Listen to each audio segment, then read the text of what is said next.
سلامونه دوستانو، په دې هیله چې ټول به روغ او جوړ اوسئ. د وټساپ زده کړه ده. په دې ویډیو کې دا زده کوو چې څنګه موږ د وټساپ هغه اپشن بند کړو چې په خپل سر باندې ویډیو، تصویران، ډاکومنټ یا نور داسې فایلونه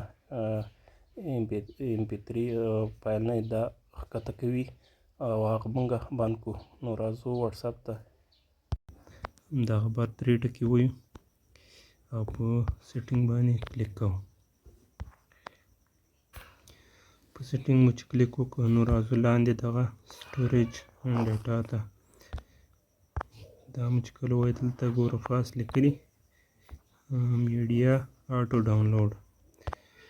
دلته 3 اپشن یې ورکړي دي چې یو وای فای باندې ستا وای فای چې ډیټا باندې کله ستا ډیټا آن وي تصویران دې کېوځي، اډیو ویډیو دا ټول که چېرته کې باسي نو دا به چک کړي او که نه کې باسي لرې به یې کړي.